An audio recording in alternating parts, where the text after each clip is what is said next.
বৈকুণ্ঠৰ ভাগৱত কোনে আনি দিলে,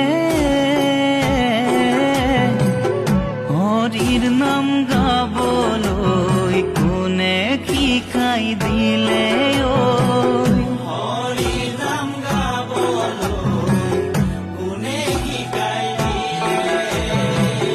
কোন বাৰু এইজনা কৰুণা সাগৰ, এইজনাই আমাৰ গুৰু শ্ৰীমন্ত শঙ্কৰ, এইজনাই আমাৰ গুৰু শ্ৰীমন্ত শঙ্কৰ। মাতৃ সত্য সন্ধ্যা দেৱী পিতা কুসুম